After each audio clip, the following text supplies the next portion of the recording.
Hey, welcome back to Bitcoin Reformation Podcast. Three pastors talking about Bitcoin today. I'm in the middle of a house hunt and thinking deeply about mortgage rates and why are housing prices high and mortgage rates high, and yet there's not very many houses on the market. And my family has been thinking a lot about monetary theory and all this kind of stuff, and it hits very, very close to home. Jared, how are things for you in the Townley home? Not a fun place to be, Ben. Not a fun place to be right now. But things in our house are going really well. The biggest thing I think is our 3-year-old almost. She'll be 3 in July. She is in full-on three-nager. I don't know if I've said that already, but she is testing the boundaries and testing the parents' patience and all those sort of things. But this past week, we love banana ice cream in our house. So freeze bananas, put in the blender, you get healthy ice cream. And we made some of that, and I went to kill a fly that was on the window, and I killed it with my 2 bare fingers. Thought that was a really proud dad moment, saving my daughter from this fly. Went to wash my hands and came back, and how did she reward me? But I sat down and she said, "Daddy, I took some of your ice cream." And so she took my ice cream when I was gone for 5 minutes, getting my hands clean from killing the fly. So it's trying to find those moments of joy, even in the midst of the kid, listen to me, I love you, this is for your good. But don't eat my ice. So how are things with you, David? Yeah, things are well here. We're, cliche, we're busy, and we really are. We've got our second son is a senior in high school, just finishing up in his last month. So all the last things, all the awards, all those things. Yesterday morning by 7:45, I was with son number 3 down to Barstow, California, beautiful Barstow, California. If you've not been to Barstow, California, it's not beautiful. Apologies to all those who live in Barstow. It's somebody asked what it's like, and another friend summed it up. It's like it's basically Breaking Bad, isn't it? And yeah. So we were down there, 7:45 in line. 2 guys nearly in a fist fight in front of us beforehand, but we made it. So we've got another driver permit, and I'm headed towards one more person on the insurance here soon enough. All of which is to say, life is mundane, ordinary, beautiful, boring, maddening, all of that. I complain more than I should, basically, is how I would sum up these days right now. Yeah, I will say I do appreciate having teenagers and not toddlers. I don't know if maybe this changes in generations, but maybe it's because Generation X is so skeptical and cynical, and that's kind of how teenagers tend to roll. And so teenagers fit really well with us, or maybe it's just that teenagers are much easier than running around and wrangling toddlers. So, Jared, hang in there. The better years are on their way, and it only gets more fun. There's lots of cute moments with toddlers, but those were some of our toughest parenting years. At least she's All right. I mean, it's wild. Just the I view myself as a very patient person, very calm. But even my little 3-year-old gets under my skin in the best ways. But, it all goes away when she says, "Daddy, will you read to me?" Or today at lunch, she said the Lord's Prayer, like basically perfectly. I mean, and it's just like, you melt my heart, kid. I love you so much. I'm so proud of you. All those sort of things. But definitely a roller coaster, up, down sort of thing. I'm in the stealing 20s out of dad's wallet stage, and not the banana ice cream. So yeah, but both are great. Hey, they can't take your Bitcoin though, right? No, well, they don't know how. I don't know. Maybe they know more than I know. So yeah, well, Bitcoin's been a topic in the house this last week, even in past days. And the 3 of us talked a little bit before we started recording. Things are happening in the Bitcoin world. On the one hand, we try not to say things that overly date any one of these podcasts. But right now, what we're seeing is quarterly filings from corporations and large state pension plans that in Q1 of 2024, they have been investing in Bitcoin, quite a few of them, substantial dollars. And that's quite exciting. So adoption continues by different parties, from individuals and nations and states and now corporations and pensions. And the three of us would say that that's pretty good news. But anyways, what are we doing here today? We've got a variety of episodes coming down the line, and we're sort of round robining this, dear listener, if you haven't caught that yet, that each of us takes a poll at maybe leading a little bit more episode by episode. So last episode was Ben. We were talking some of the philosophy surrounding Bitcoin and what is it. We'll continue to wrestle with the what is it question. And as we do so, my propensity is to like run back to the basics, maybe in our podcast here for the first time with you, our listeners on this journey with us. And for me to run to the basics is to kind of go through this mental exercise. And it's not a hard exercise for me. It kind of goes back to our beginnings, that we're three family guys. We've got vocations. We have hobbies. I don't know if this is a hobby or vocation here, but we're passionate about it. But one vocation that we're certainly passionate about is our families, our wives and our children, and our extended family and our neighbors. But how would I explain this to my family sitting at the dinner table? I mean, if they were to say, "All right, Dad, you've got 40 minutes, give it to us," and we've probably done well more than 40 minutes at this point, to be clear. And they've heard a lot of it in smatterings, but that's what we're doing here today. What is Bitcoin? If we had to now kind of go down onto the topic itself and try and understand it, what is it? Now, before we do that, I want to say there's plenty of systems in our lives that we accept and use every day very smoothly, that they've worked so well that we haven't cared to know how they work. That can be from the car we drive to the grocery store or take kids to school, right? Some of us know the mechanics of an internal combustion engine, or how stators and batteries work for an EV vehicle. Many people do not. It just works, and so they use it. Same thing true for like this video protocol. I have a video camera here. I'm seeing video. I realize I don't have the foggiest how any of the technology behind that actually works. However, as much as that's true, if you were to say, David, I've got a rocket and I want to take you to the moon, suddenly when it's a new thing and there's skin on the line, and we're early adopters, I guess you could say, we want to know, and in fact, need to know some things about it. Because, to use a word that I know Jared has said before here, we want to be good stewards of our very lives and our things and the people we care for and the fruits of our labor. So all that. So all this is premised on that idea that for many people joining us here, maybe they know the three of us, or they bumped in the topic and they bumped into this stream. For many people, this is newer. And if you're going to participate in it, you're going to put skin in the game by way of dollars, and it's new. So it's very reasonable and maybe even needed at this point that somebody is there to share with you how this network works. 10 years down the line, if things go the way we think they're going to go, that may well not be true. People just simply hop aboard and they see that it works. There's a backlog of cultural trust in it. We're just not there at the moment. So how does this work? We're going to do this today by talking about some of the history of Bitcoin, some of the mechanics of Bitcoin, and I don't know if it's absurd or not, but I'm also going to throw in there sort of, talk about other things to try and, I'm going to talk about that thing to talk about this thing. And we're going to start, that thing that we're first going to talk about here is the game of Monopoly. Now, I don't actually, in fact, love playing Monopoly.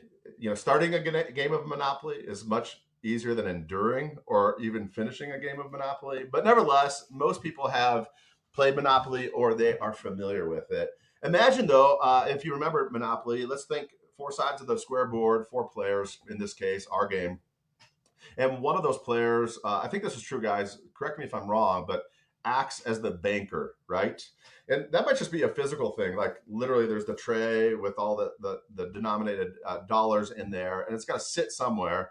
So somebody's sitting closest to it, they act as the banker. Now imagine, though, playing the game of Monopoly, and you all are playing by the rules. You all have the cash that you started the game with, or that you've won by pass and go and collecting $200 and the like. You've been paying out to the pot in the middle. to get out of jail, all that. But nevertheless, you have your cash, but there's one person at the game who's not playing by the same set of rules. And we're going to call it the banker in this point. That banker, imagine maybe there's another Monopoly board off to their side and they can grab from a different pot.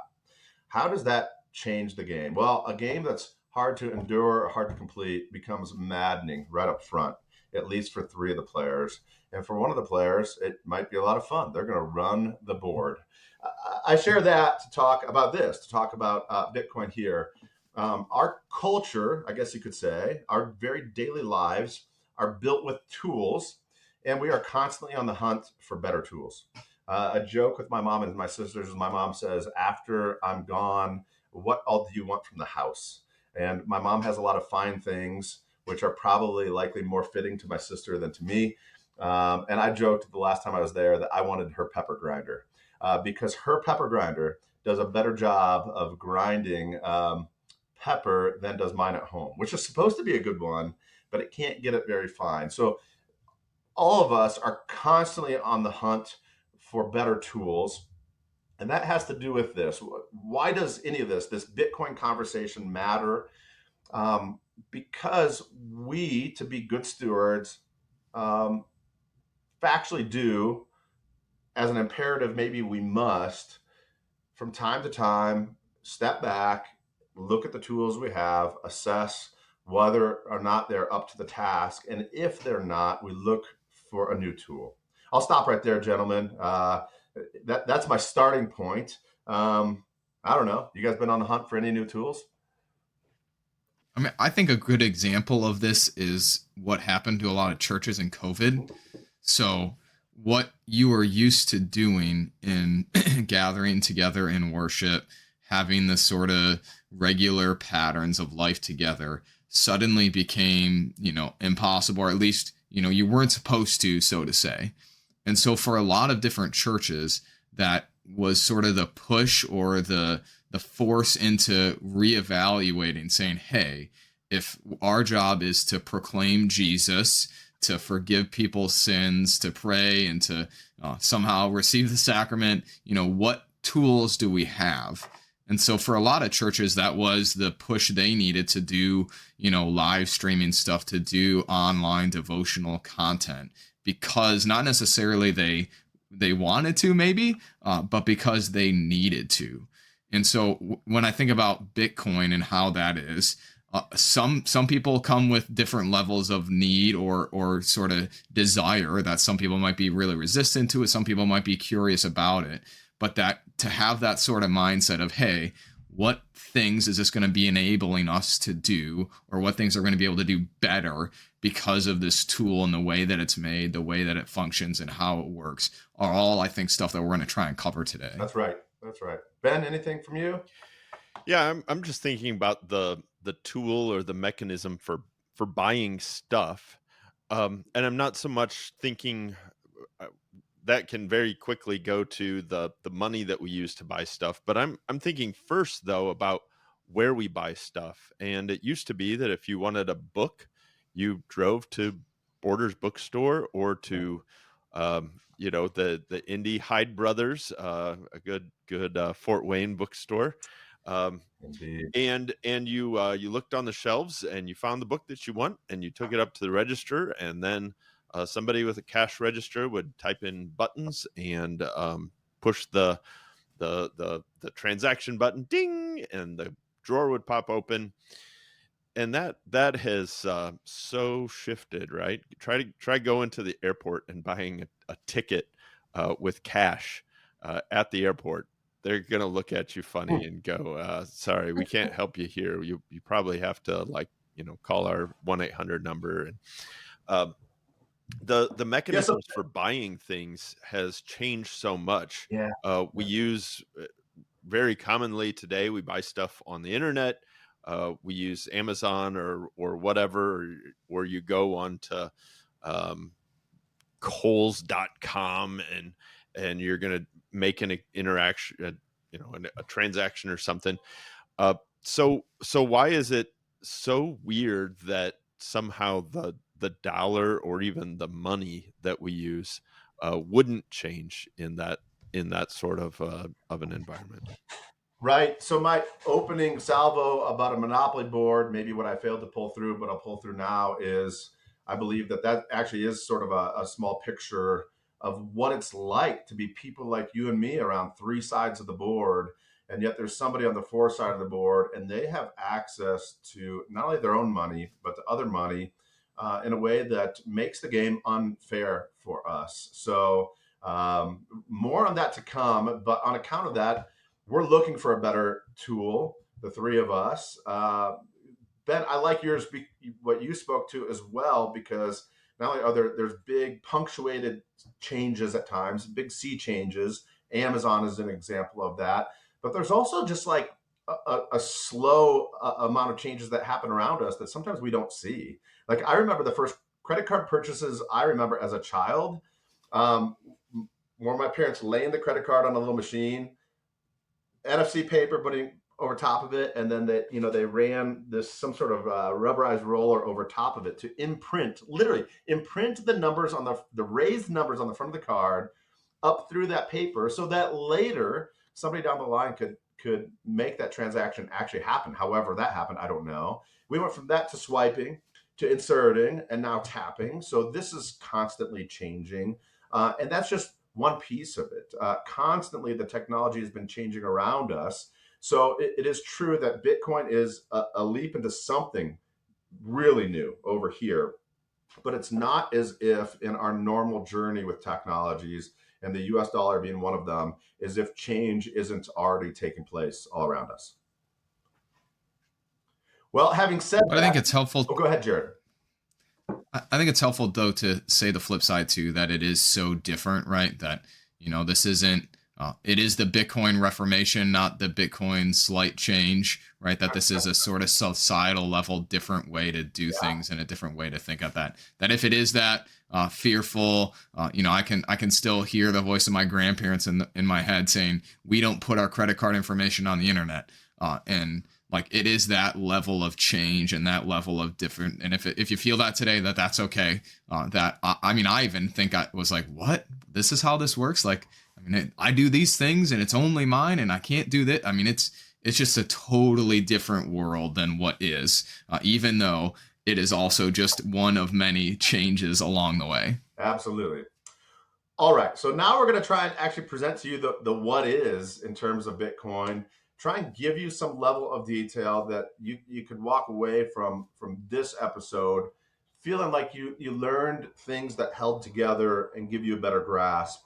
By no means are we going to exhaust all the things concerning Bitcoin. Similar to, again, if you were to look under the hood of an internal combustion engine with somebody for the first time, you're going to show them some basic systems. They're going to digest those things. They're going to walk away. Next time you guys walk back to that same engine, there's going to be a whole new set of questions, right? The level of knowledge keeps going down deeper and deeper. Well, we're going to try and do that first order knowledge. So Bitcoin, what's its history?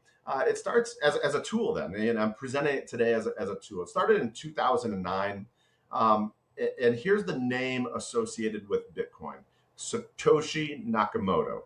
Satoshi Nakamoto very clearly appears to be a pseudonym for whoever this he, she, or they was who has created Bitcoin. The history goes like this. This is just these first parts off of Wikipedia. On August 18th, 2008, a domain name bitcoin.org was registered.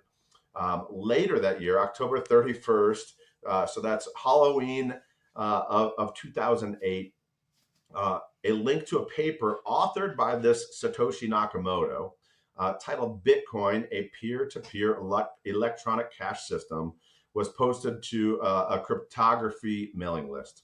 When we say cryptography, just please know this, that's a mailing list. That's a dedicated group of people that we could trace the lineage of it easily back to, let's say, World War II and some of the encryption that both sides of the war were trying to pass their communications with, and then all the way back up to the present. So there's a long history of standing on the shoulders of innovations of other people. But nevertheless, here in this cryptography newsletter or mailing list, this Satoshi Nakamoto posts this white paper on October 31st, 2008. A full 2 months plus later, on January 3rd, 2009, the Bitcoin network came into existence. So went from concept on white paper to now launched software on at least more than one computer, with Satoshi Nakamoto mining what was called the Genesis block. So, like anything, like many things in life, we number things that take place. Car number one, car number two, car number three that we've had in life. The dollar bills in our wallet, if we still have those dollar bills, back to your points, gentlemen, about things changing, have serial numbers on them. We number. Well, it's just a sequential ordering in Bitcoin in these blocks. More to come on the blocks, but it started with this 0 block. Can And this is really we interesting. pause there for 1 second? Yeah, go ahead. Just to point something out for our listeners, because not only is October 31st Halloween, but it's also this really important date, right? On October 31st, 1517, the story goes that Martin Luther posts the 95 Theses on the castle door in Wittenberg, and thus the Protestant Reformation is born. And some people have even suggested that Satoshi Nakamoto posts the white paper specifically on October 31st to intentionally put a finer point on it, that this is a reformation.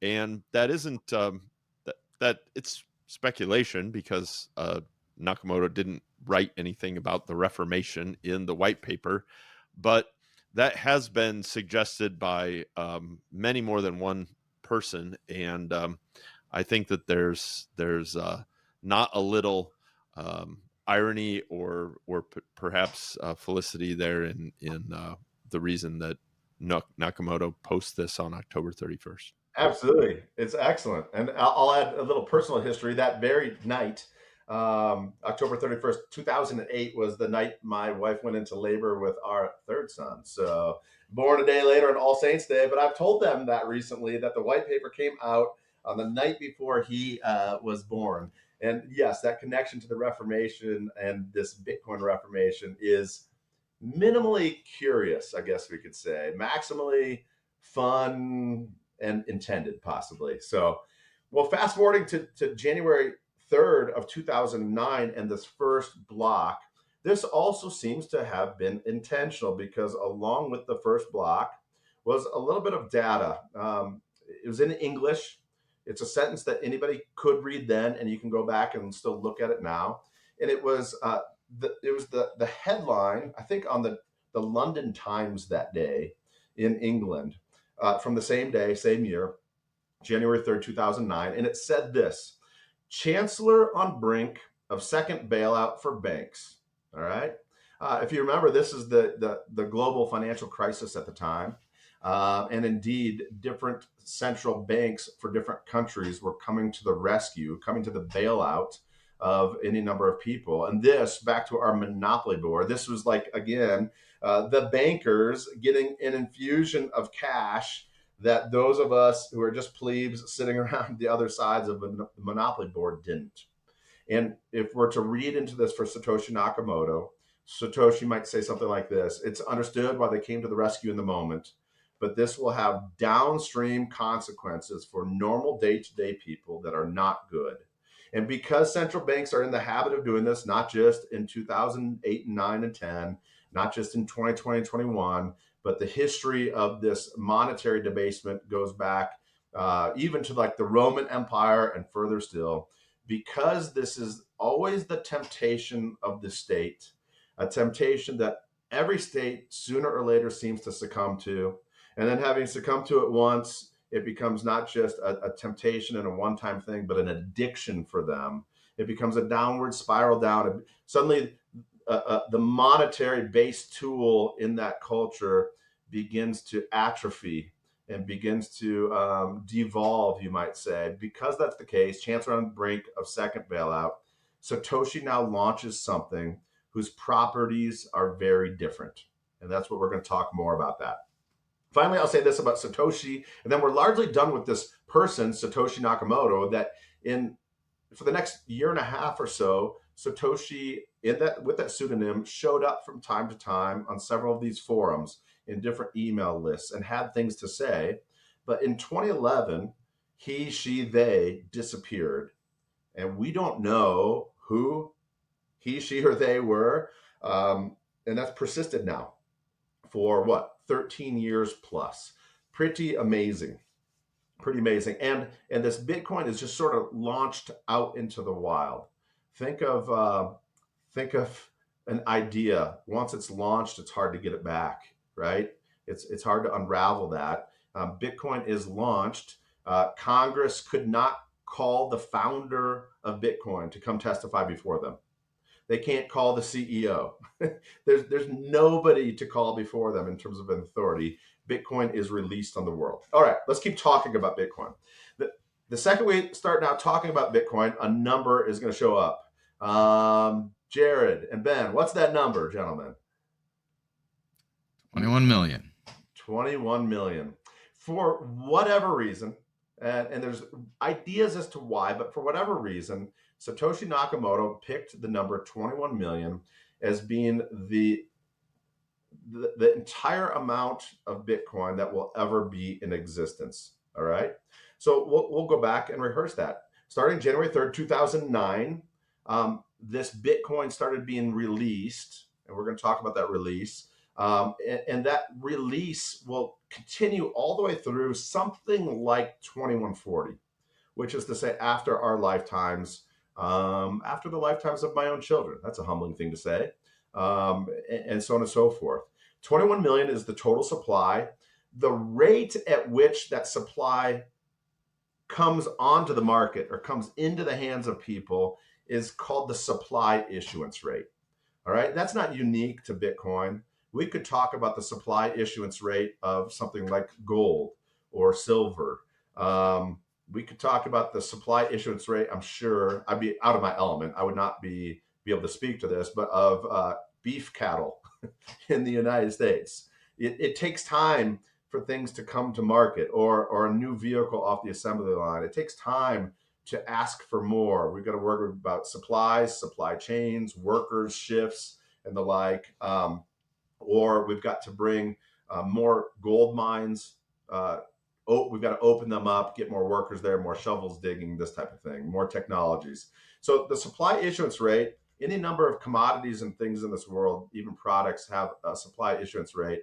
They can typically be adjusted, but the supply issuance rate of Bitcoin brings so much of that online every day, and over time it decreases. So here's how it worked in 2009 when Satoshi mined that Genesis block. That a new block was mined about every 10 minutes. And the reward for mining a block, and that's our new word here is reward, a reward to the miner was 50 Bitcoin every 10 minutes. That was like 7,200 Bitcoin per day. Today in 2024, that supply issuance rate has dropped off to 3.125 every 10 minutes, or 450 a day. That's a lot less. 7,200 to begin with a day, now down to 450. And we'll have more on that later. Let's go to the next part. And I'm going to hand it over to one of you because I know you can take this. So we've got 21 million Bitcoin, but they can be broken up into pieces and parts. So the US dollar can be broken up into pieces and parts. Gentlemen, would you talk for a bit here about how Bitcoins can be broken up? Right. So Bitcoin is the sort of call it the base unit, right? That we might say, well, 1 Bitcoin, 10 Bitcoins, 20 Bitcoins. But especially if you go somewhere and you look at the price of a Bitcoin, you can say, oh, today it's 65, whatever it is. There's no way I could ever buy that, right? Like I don't have $65,000 in cash laying around to go buy one of these things. And so I can't buy any. Well, there's a sort of second unit of account. So as much as you might say, well, I could buy half of a Bitcoin 0.5 or 0.25 or 0.1, whatever, every single Bitcoin is also divisible up to 100 million Satoshis, or what we would call sats for short, S-A-T-S, sats. And so they're just like if you were to take a dollar and say, okay, in this dollar are how many dimes, how many quarters, how many pennies, how many nickels. It's that same sort of idea that you can have 100 million sats or satoshis, and that's the same exact thing as saying I have one Bitcoin. And so we could even talk about changing the sort of decimal place or adding more, if you will, zeros to that. But it's about being able to say I have this amount of that 21 million, that I have 1,000 sats or 20,000 sats, which would be 0.0002. I think that's right, of a Bitcoin. And so it's an easy way to talk about it, especially when you're talking about smaller denominations, smaller amounts than, hey, I'm chucking around here. I got 5 Bitcoin. I got 10. Well, okay, I have 10,000 sats. Yeah. So it blew my mind when I first heard that. That just sounded like a lie. What do you mean you can divide it into 100 million pieces? It's just something I suppose I've become comfortable with, just as a dollar can be broken into 100 cents. Ben, well, and I noticed this. Remember buying gas as a kid? It'd be like $4.99, and well, now that's not as a kid. It'd be 89 cents, 89 and 9/10 of a penny. So even in some of our ways of purchasing things in American life, we've seen things broken down into smaller units than just a penny as well. So Ben, take it away. Anything from you? Well, it just occurred to me as Jared was taking us through that, it took me back to like kindergarten or first grade or second grade, right, where we were learning how many dimes are in a dollar and how many pennies are in a dollar. And in some ways, our conversation today is that basic, and yet it's that important. So the reason that schools figured out that, hey, we should teach kids how many pennies are in a dollar, how many dimes, how many nickels, how many quarters. The reason that our schools do that is because it's has become very important for everyday way of life, and even like a first grader, second grader needs to know, so that they don't give somebody $1 for his 2 pennies, because there's one more of these than there are of these. Right. And in some ways, I think that we have to have that kind of elementary approach to educating people, not because people aren't smart, but because there aren't mechanisms yet where our schools are teaching this to our kids, at least not the schools that my kids go to. And if there were a school that were teaching the fundamentals of Bitcoin, I'd probably be pretty interested and excited to look into that.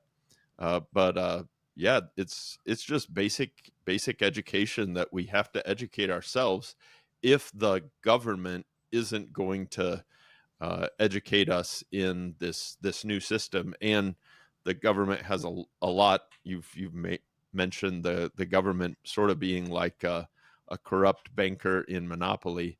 The government kind of has some incentives not to teach people these elementary basics about Bitcoin. That's right. That's right.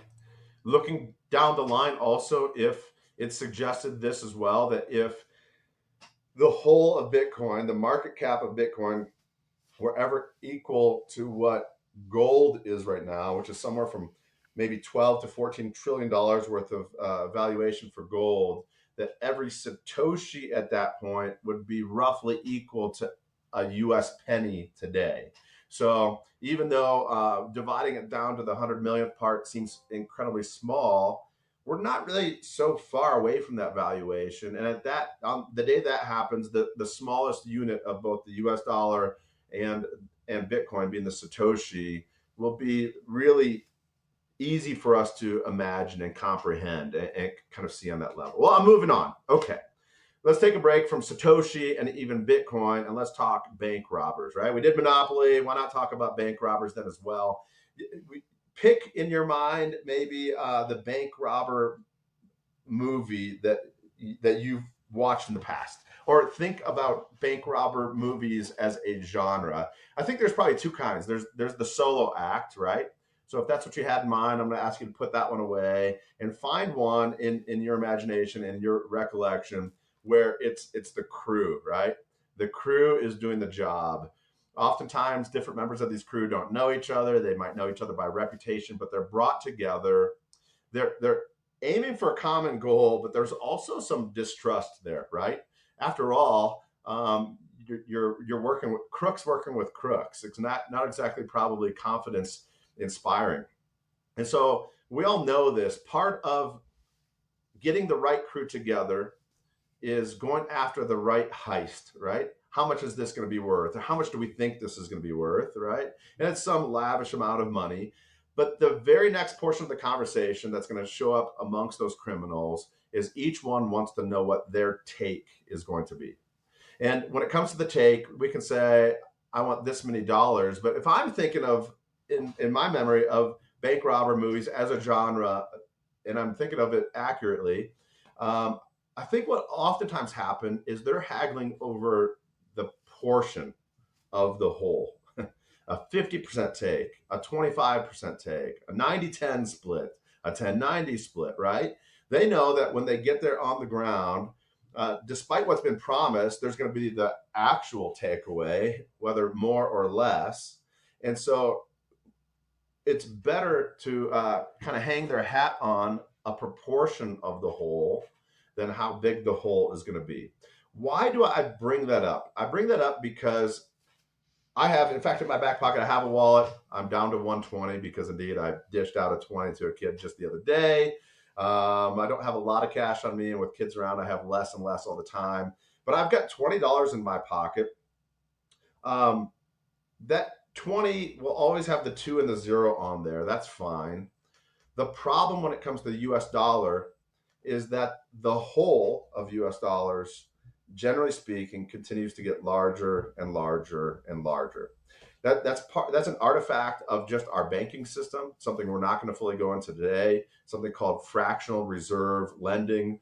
Literally, when we go and take a loan out from the bank, as Ben and his wife likely will do sometime soon for their new home, may it be a quality home, Ben, a cheap home with a low interest rate. Those would be my my wishes for you. But when you go to do that, the very mechanism, literally, of borrowing dollars from the bank brings new dollars into existence. So in our normal credit debit cycles, debt cycles here in the United States with our banking as it is, that brings new dollars into existence.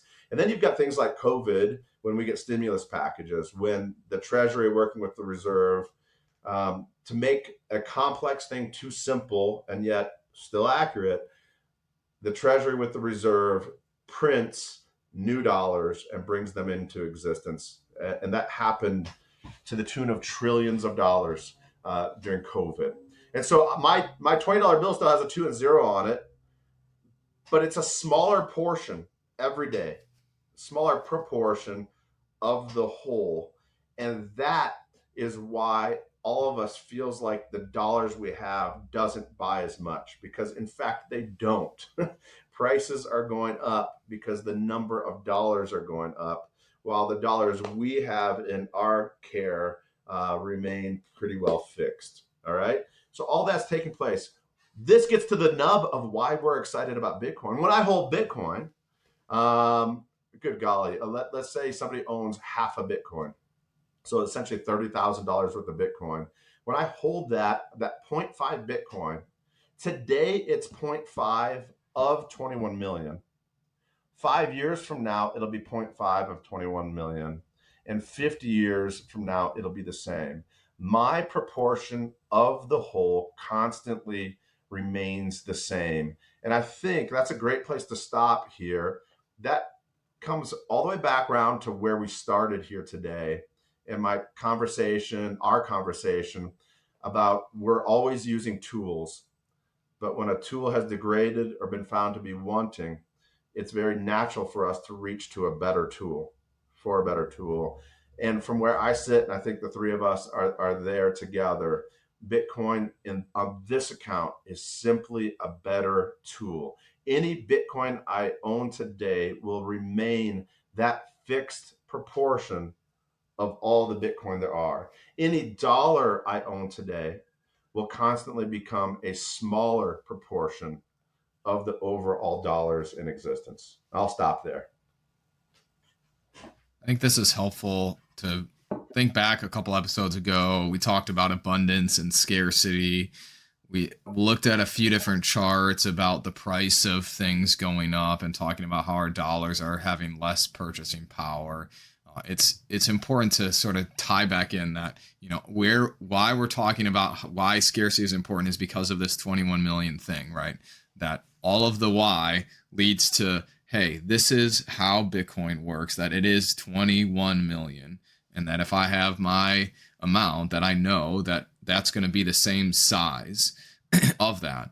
And now that doesn't necessarily, I think we can say this doesn't necessarily mean that the price or the purchasing power that is going to go up, but I know that as long as I have my whatever, that is not going to be, there's not going to be more added to that, and I'm not going to lose the portion of the whole that I have. And that is what I think we all would say what makes Bitcoin so unique in today's day and age, that there is truly nothing else that is of value that has that unique limit, that has that unique amount of scarcity, that no one can ever produce more if they want to, no one can ever make more if they want to.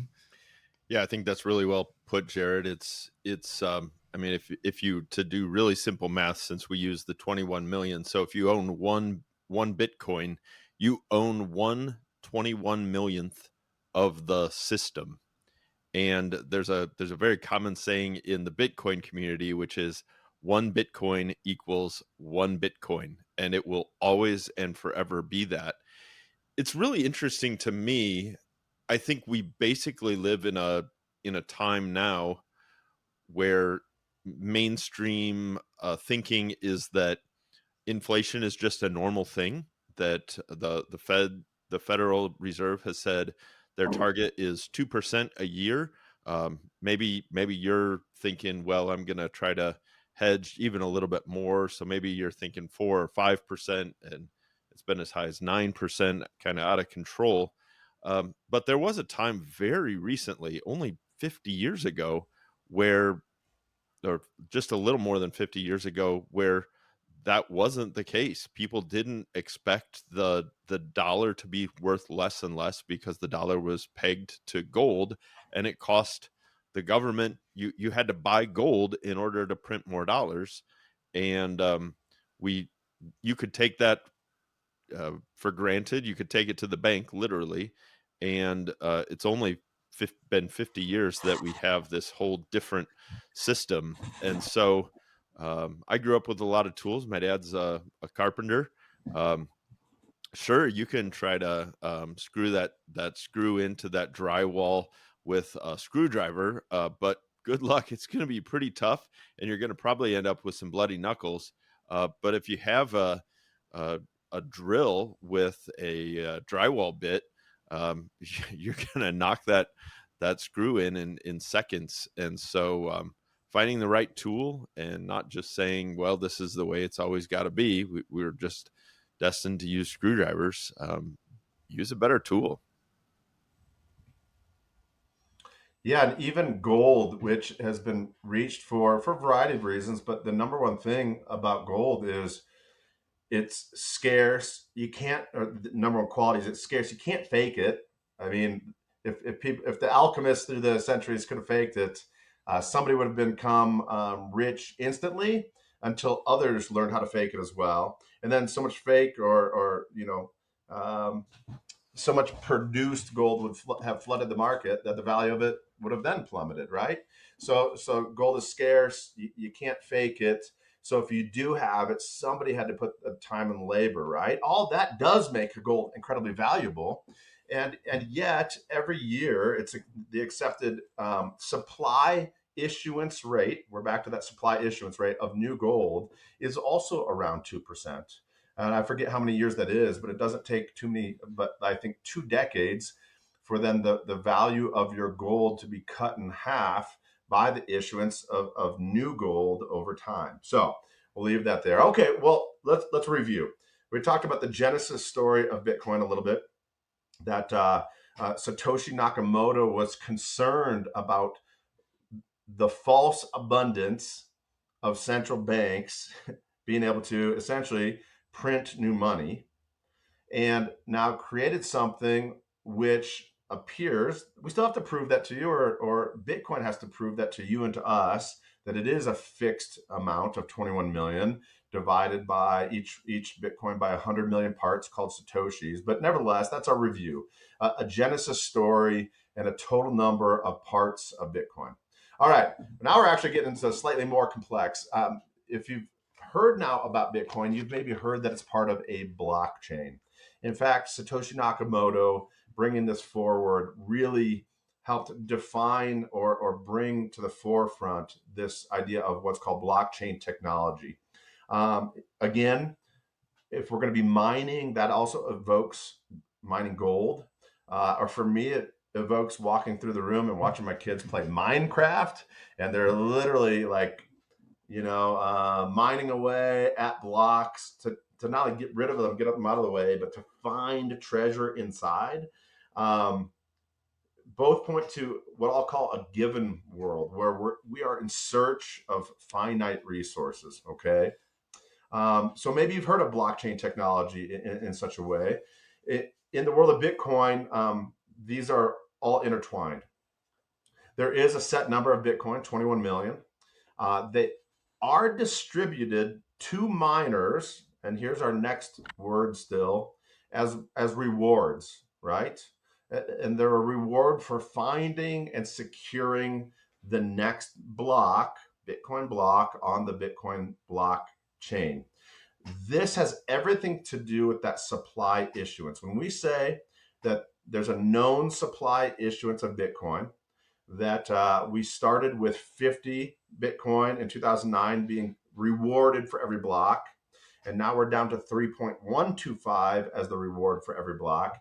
As we say that this is the mechanism by which the total supply of Bitcoin, 21 million, is being sent out into the wild from 2009, January 3rd, all the way through some year, something like 2140. This is how the supply issuance gets out there, is through this block reward. Again, when a miner successfully discovers or secures a block, they get this reward. And this is the next big part. Inside each block, you can then find the transactions that are actually taking place on the network. So a miner gets rewarded Bitcoin, and then a miner does something with that Bitcoin. A miner spends it, a miner maybe donates it, and the like. But as the miner does that, or maybe the three of us, we're sending peer-to-peer Bitcoin to each other. Whenever we do that, those Bitcoin transactions essentially pass through one of these blocks. So the miners are finding the blocks, mining the blocks, they're getting a reward. That reward is eventually splashing out across all the network.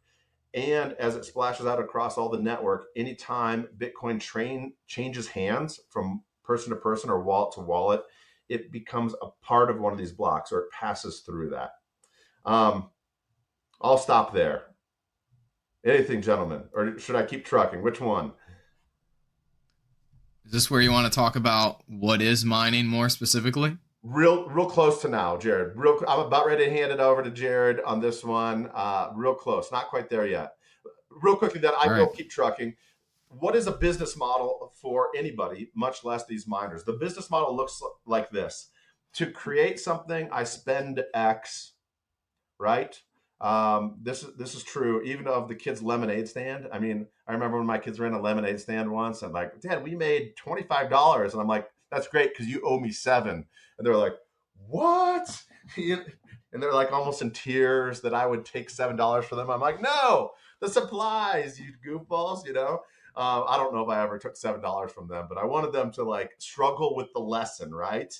That there's not just pure profit. We have to pay our workers. We need to pay for our stuff. Well, same thing with a miner. They want to create something that to create it, it costs X, but then they want to sell it for greater than X. And when they do that, they have what's called, and we all know it, a profit, right?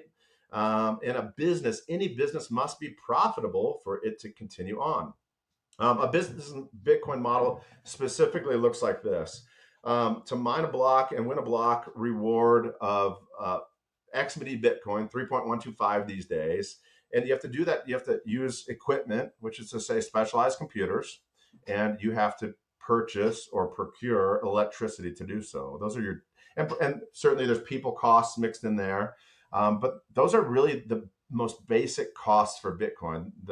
The money for the specialized equipment and the electricity to run them. So it is not funny money. This is not magic internet money. This is not fake money that somebody just creates. You both of you brought this up in past episode that it takes real world inputs, and those real world inputs are, again, the computers up front, the sunk costs in those, and the ongoing costs for electricity. And then as a result, the miners secure blocks, and then they sell their rewarded Bitcoin. And the idea is that they are able to sell that rewarded Bitcoin for more than it cost for their inputs at the front end. They have a profit, they have a business model, they have families that then they care for, and neighbors as well. And this is a beautiful thing. So that's what miners need. That's the business model. What do miners do, in fact, though, on those specialized computers? And before we go there, that's where Jared's going to take it away, but Ben just put a finger up. Yeah, I was just thinking a little bit theologically about this. Theologians talk about how God creates ex nihilo, to use a Latin phrase, that God creates out of nothing, right? There was nothing, and then God spoke, and then there was something. There was a world, there was light, there was darkness, there was water and land and all this kind of stuff, and God created it out of nothing. There's another phrase that comes to mind, which is there's no such thing as a free lunch. In other words, you can't get a lunch from out of nothing. It's going to cost someone. It's going to cost a pig to make the bacon, or it's going to cost a pig to make the ham, and the wheat to make the bread. So maybe we should be super suspicious of any system where anybody could say, well, yeah, we can create something out of nothing. Essentially, the central bank claims that they can create more US dollars essentially out of nothing. And maybe it's true that there is no such thing as a free lunch. Somebody has to pay for it, unless it's God doing the making. And when God creates, it really is a free lunch, because God gives out of his abundant generosity. But most of everybody else, in fact, everybody and everything else, does not work that way. So just waxing theological. That's a wonderful just a second. So now we can throw it back to Jared and get into the weeds of mining, which is much less theological and much more real worldly, which is important to understand, because this is the real world that God has put us in. Jared, but in some ways, Ben, I think that is theological too, right? Because why do we have mining? It's so that then I can trust someone else sort of to do the trust between us, right? That I don't have to trust Ben that he actually has $10 in his pocket and he'll give it to me the next time I see him in St. Louis. I'm going to send him this Bitcoin, and some other miner is going to take that transaction and send it, validate it, put it into this blockchain, and then I'm going to receive it. So there is this sort of theological thing in there. Maybe that's for a different time, but I think whenever you think about mining, David already said it, you think of gold mining, you think of Minecraft. It's a sort of in the ground, I got to find the deposit, drilling for oil, another sort of similar analogy. But Bitcoin mining is very different in that way, in that it is not as much as it is a physical thing, it also is very not physical, right? That there are the machines that are doing the mining, but they are not digging anything. They are not drilling. They are not engaging with the earth, so to say, like we would think about with regular mining. So the computers that do these things, if you imagine a Kleenex box, I got one here. So let's imagine that there are like 2 or 3 of these stacked on top of each other, or next to each other, and there's a fan on each end, or maybe there's 2 that are stacked on top. It's a square thing that somehow cools off these computer chips that are inside of this box, doing the computing, doing the computer stuff. So that's what a miner is, or looks like. Maybe we can get a screenshot sometime later. But that computer is doing a certain thing. So there's a lot of different analogies in the Bitcoin world as far as how to help explain this. Some examples talk about solving complex math problems. Some examples talk about buying lottery tickets. The one that I've always found most helpful and convincing is the one that talks about rolling dice. And so this example is that every time a miner is trying to get this block or find this block is like if you had dice in your hands. And so let's assume that I need to roll a number lower than a 2 to get something back. And so let's say that I need to roll a 1. And so I have a dice that has 8 sides on it. What are the odds that I'm going to roll that 1? Right? That's what a miner is trying to do. And so these miners are becoming and much more powerful, but the Bitcoin network itself is making it more difficult to find one of these blocks. Well, maybe we'll talk about the difficulty stuff later. But so to imagine then, let's imagine now that my die, if you've ever played any real big board games or anything like that, let's imagine my die has 1,000 sides on it now. And so I want to try and find that number below, maybe the number is below 10 now. So it's still going to be very difficult for me to roll that. And so if I'm financially incentivized, like David said, to mine a block, to mine another block, I'm going to want to increase my odds, increase my chances to do that sort of thing. And so what are they going to do? They're going to go buy some more of these machines. They're going to buy more machines that have more compute power. And so the phrase that we would use in the Bitcoin community is they have different levels of hash rate. And so a hash is just one solution to a problem, or one sort of piece of data. And so every miner has different levels or different powers of compute power. And so if I go out and buy another one, well, now let's say I have 2 1,000 sided dies. And so now I have twice as many chances to roll a number below 10. And so when I finally am able to do that, when I finally am able to roll my die, I get to win that. I found the number, whatever that number is, and then I am the one, that miner, able to write the next block. And so in a block, there are, like David has said, transactions. And so to get into the block, Bitcoin gives you or pays, incentivizes these miners by we have to pay something to be put into a block. So I think a good example here maybe would be if I go to Ticketmaster, I want to buy a ticket, I got to pay them a fee to buy a ticket online. Or I want to buy something else, I have to pay a fee to be a part of a member at Sam's Club or Costco. There's a sense of fee to use the network. And so when a miner finds that block, they get the block reward that David has talked about, right? This is the slow sort of gushing out of the new Bitcoin that's left to be sent out into the world. They get those transaction fees as well. And so then most miners, when they mine a block, when they find the right nonce is the word for it, they get that 3.125 today, but then also they get the reward as well. And so I think one of the, let me see if I can find a good example here. Sometimes this is so scary, this is so strange to people that it's helpful to sort of see what's happening. So these computers use what's called SHA-256. And I don't think you really need to know what that really means, but it's a way of encryption. It's a way to do the cryptography part of Bitcoin. And so I'm going to try and share my screen here and show you what this looks like. Cool.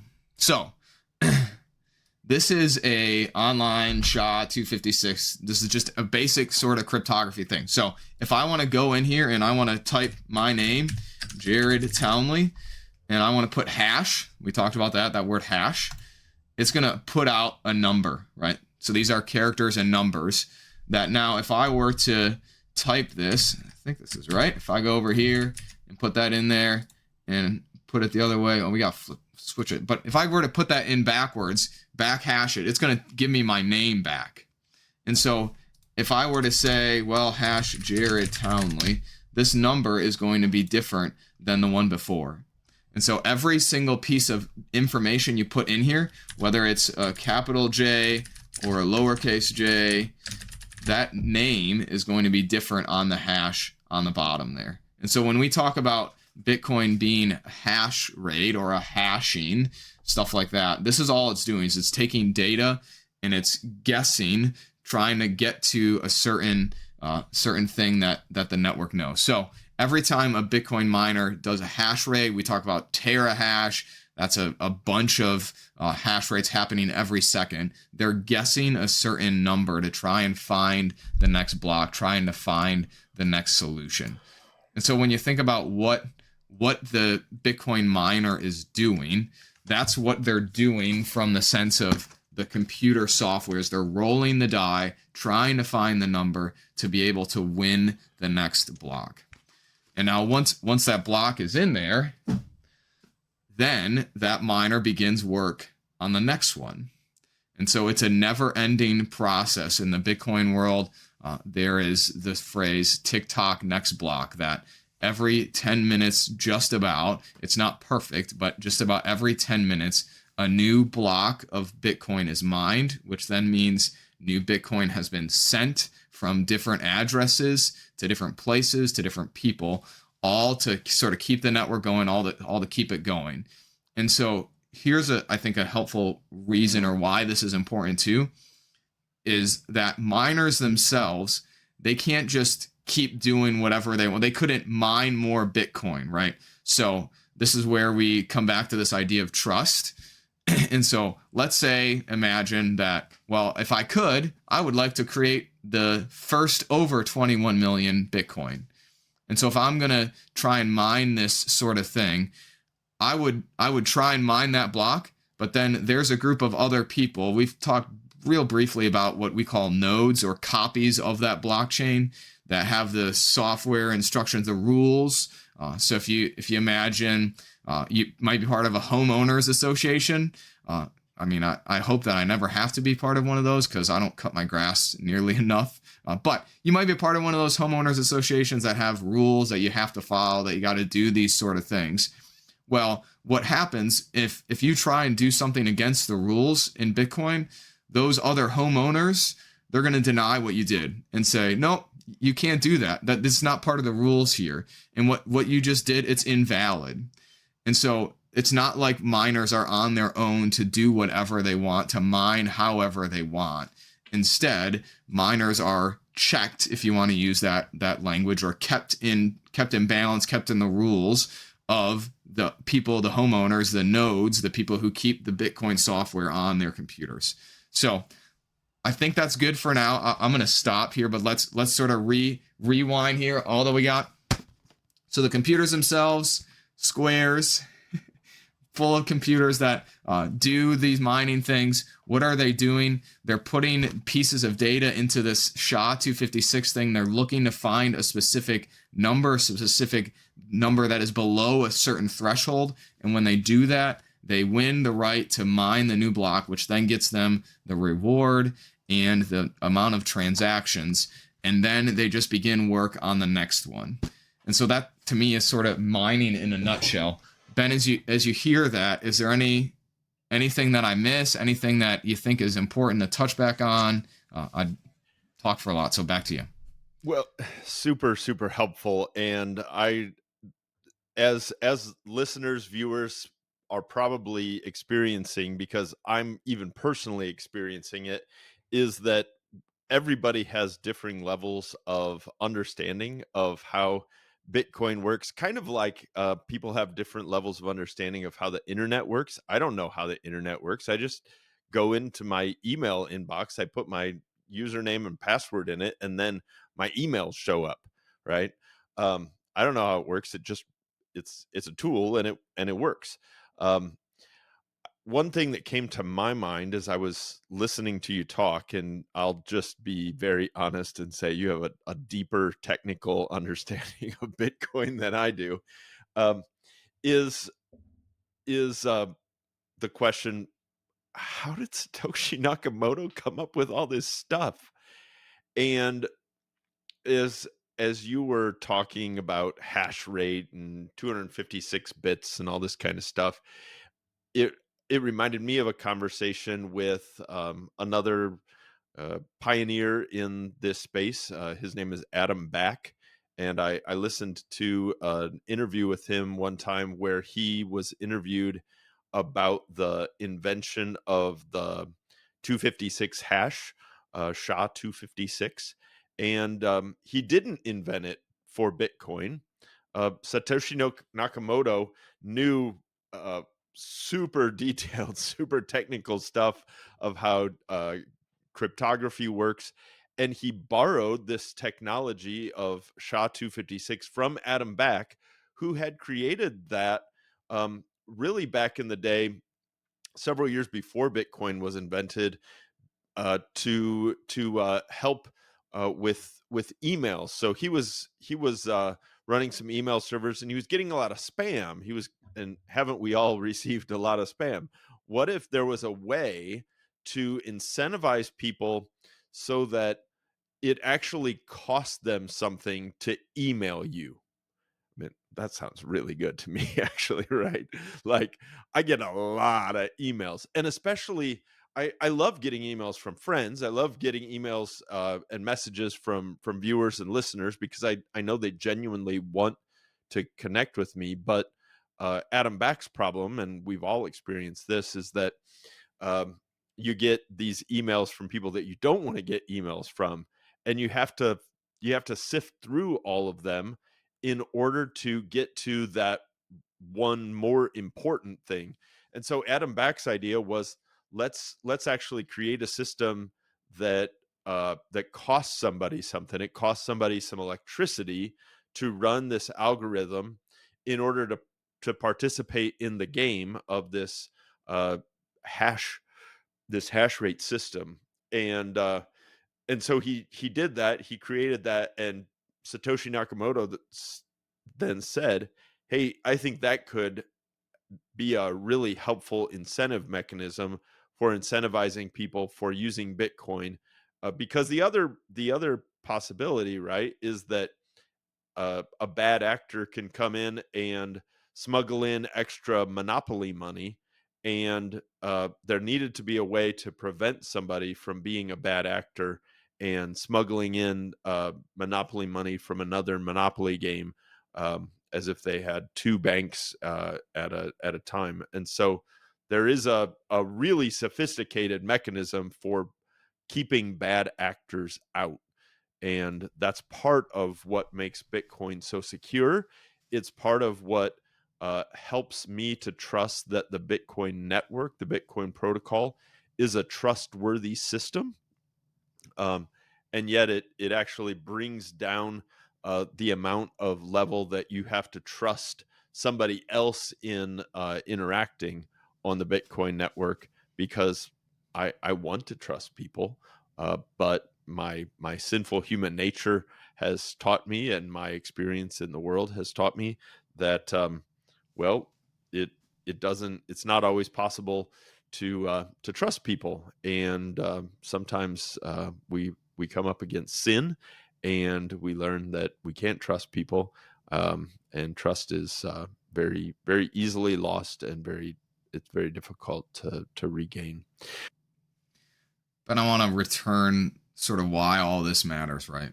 That this is all about making sure that we can know what we have, that it's going to be the same. It's the same thing David talked about earlier. That I know I'm going to have 21 million, my part of 21 million, that it's not going to ever be more. And so if you feel overwhelmed, if this is so too much for you, I think that's good and that's okay. It's still something I definitely don't understand at all either. But it's a, hey, I can trust these sort of things because of the way they're built and the intention that they're built. There's one thing I have to say. As Ben was talking, I was doing some work over here, and I misspoke. So SHA-256 is a one-way thing. So the only way to know, we were looking at my name. The only way to know that that was that thing is if you typed it in on some generator and typed the exact phrase with the right amount of spaces and the right punctuation to get the same exact thing. Otherwise, any small change you're going to make is going to be different. So I just want to correct the error there that I made earlier on. But again, a good basic thing to know. But if it's scary, that's okay. But to take comfort in knowing sort of the why, that it's built this way so that we don't have to necessarily trust each other, so that we know what we have over time, no matter how many years into the future. So I'll throw it back to you, David. That's Bitcoin mining in a nutshell. I want to speak, though, again, one more time to this rewarding of the miners, this reward, which has to do with the issuance rate. And then I'm going to try and bring it home with, I think, a fun little picture in our mind, which will help us see the power of it. As I stated before, miners get a reward, a subsidy for every block that they secure using SHA-256.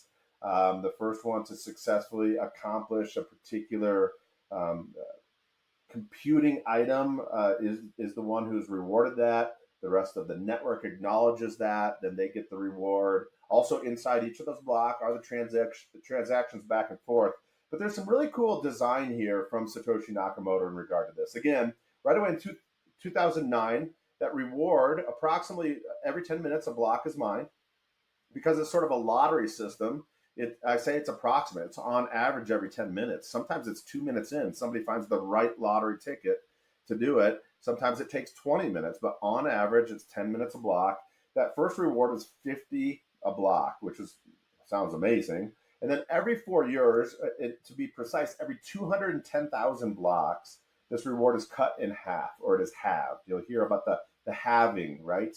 Or some people call it the halvening. They're just making up words in English at this point. Kind of fun. But we've done that with Kleenex and Xerox, so why not do it here? After that first halving, it went from 15 to 25, then from 25 to 12.5, 12.5 down to 6.25. And it was that way until very recently. In fact, it was, I think it was March 19th, just under a month ago, when we had our next halving. And now our subsidy, our reward for successfully mining a block, has jumped down to 3.125. Now, I'm going to rehearse each of those numbers again and tell you something, how this plays out. This means, how it turns out is, at the end of every one of those 4-year cycles, the percentage of Bitcoin left to be mined is the same number as was the reward in the previous cycle. So at the end of the 4-year cycle, where the reward was 50 Bitcoin a block, there was now 50% of Bitcoin had been issued and 50% left. At the end of the next reward, which was 25, another 4 years in, there was 25% left of the Bitcoin to be mined. At the end of the 12.5 cycle, there's 12.5%, and so on and so forth. 6.25, there was 6.25% left to be mined. That's where we are right now. And the way that looks, if you were to think of it in time, progressing from left to right, and you think of the whole of it, suddenly the amount of supply yet to be mined is just precipitously dropping off, right? It's out in the wild. There's less and less of it to be mined, even though the way those halvings work, it'll take 4-year halvings all the way, again, from now to like 2140 for all of it to be mined. Again, in each of those blocks, the miner gets not only the reward or the subsidy, but also the fees, the minuscule, really minuscule, quite frankly, fees for transactions in between. Those fees can go up and down, and we'll talk about that later. The picture, though, I want to have in mind is I want our hearers to remember back to when they were kids. I hope everybody has done this. If you didn't do it, you should do it. If your kids haven't done it, you should send them outside to do it. It's a hot summer day. Your kid's been playing outside, and instead of coming all the way inside for a drink, what do? Either drink out of the hose or right from the spigot itself, right? And so this is where the picture that I have in mind for me, I want to now share with our listeners, rather. Imagine day one, it's you and a friend. You've been playing, and now you're really thirsty. You turn that water hose, the spigot on, full on, and literally one after the other, you're just putting your mouths underneath it to drink it. Can you drink all of that water? Most houses, I'm going to guess not. I'm sure the flow rate ranges from municipality to municipality. We've got amazing water flow here. When we were in Michigan, we lived literally like 300 feet from a water tower. I mean, talk about positive water pressure. We had it. 2 people cannot keep up with the amount of water coming up. Imagine though it's day 2, and now the size of our little crew has grown to 4. So we've doubled the size of that crew from 2 to 4 just by adding 2. And we come back, and now the hose or the spigot is dialed down 50%, halfway down. Can we keep up with it? I'm going to say still no. It's less water for sure, but even if we can keep up with it for like in a second or so, you just can't still take in all that water. Let's go to day 3. 2 more people arrive. We've got 6 people, and we're going to shut the water flow down another 50%. So originally we were at 100%. If you cut at 50 and then another 50, you're down to 25% of the original water flow. Can we keep up with it? I think for just a little bit, we can, but probably not more than a minute because you'll have your full. All right, day 4, 8 people, and we're going to dial down. We're going to close it down another 50%. Now we're down to 12.5% of the original water flow. And I contend with you, I think it's probably in one of these days, in my mind's eye, that suddenly this group of kids, and I'm thinking of all my guys that I grew up with. I'm hitting the rewind button. If there was enough of us, I think if you challenged us for several minutes time, we could keep up with this one after another, putting our big old mouths underneath it and catching all that water. But only for so long, even then, could we keep up with it. But go one day further still. Now there's 10 people there, and we're dialing it down, closing it down another 50%, down to 6.25%. And I'm telling you, now we can really keep up with it. Go to day 6. There's 12 of us there now. And now it's to just 3.125% of the original water flow. Something new happens on this day in my mind's eye, which is, again, we didn't just arrive at this spigot because it was a game and it was a challenge. We arrived at the spigot because it was a hot day and we had been playing and we are thirsty. Now suddenly there's so little water coming out of this thing, and there's so many thirsty mouths here that now we're actually jockeying for position over who gets to drink first and how long you get to drink. In fact, I think at this point, haggling could begin. Like, I will let you go before me if I get your starburst. I have no idea what it would be, right? Haggling will begin. Suddenly, we went from an abundance where it really didn't have a value because there was more than any of us could use, to now down the line, the issuance has been dropping off of new water, and there's more really thirsty mouths coming to the spigot. And suddenly this water has taken on a value that in its earliest days it did not have, right? To where we're maybe even bartering or exchanging other goods now for this good. That, for me, and I submit to the two of you, but also to our listeners, that for me is a very powerful picture of what is happening in the Bitcoin world. Is that initially the supply of new Bitcoin coming on the market was incredibly aggressive. 50% of the Bitcoin supply in the first 4 years. And you couldn't really do anything with it. So it really wasn't worth much. People got a bucket over here, filled it up, got a bucket over here, filled it up, had a lot of Bitcoin, but it really wasn't worth much. It was only every 4 years in the ratcheting down of the supply issuance and more people like us coming forward to it, saying, I think there's something here. And in fact, as I study this, knowing that there's an ultimate fixed supply is not only intriguing, but enticing to me. I'm thirsty for that. I would like some. So now we have reduced issuance, and more people coming forward. And we have pure now, really incredibly beautifully pure supply and demand, right?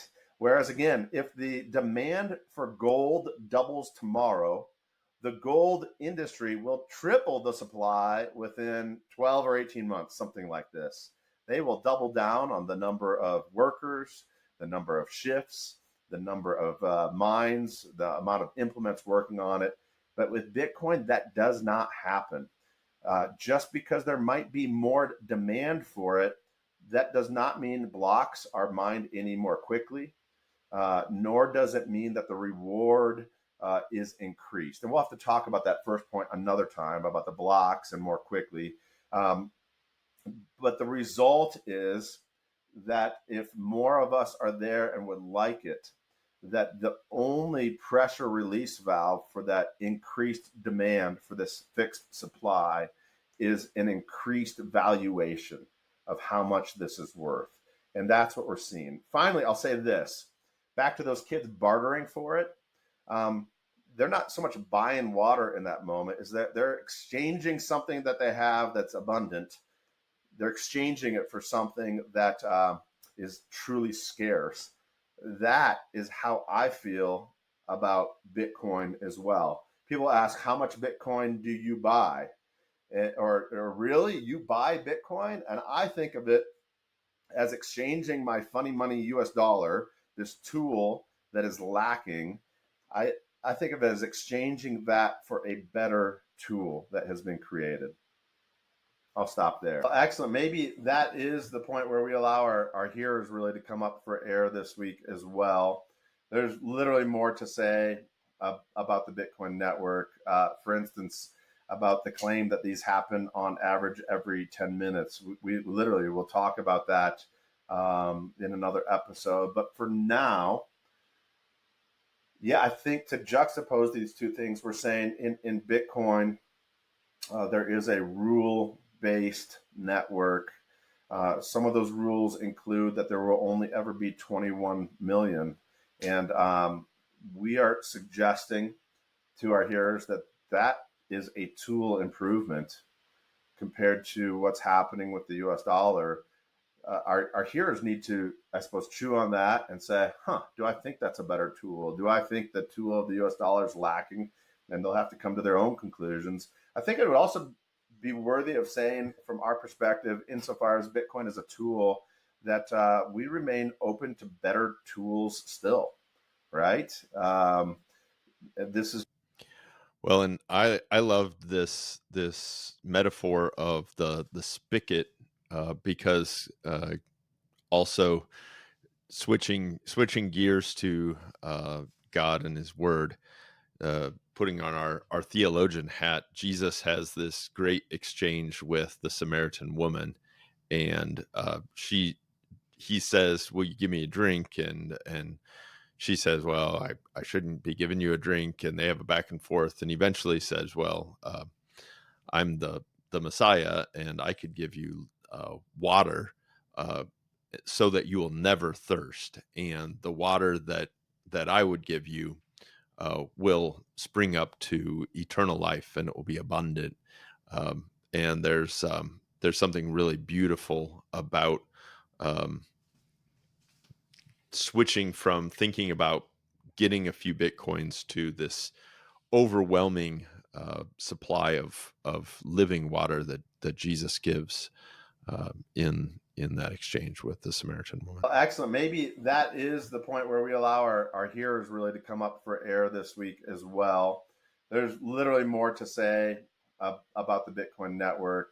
For instance, about the claim that these happen on average every 10 minutes. We literally will talk about that in another episode. But for now, I think to juxtapose these two things, we're saying in Bitcoin, there is a rule-based network.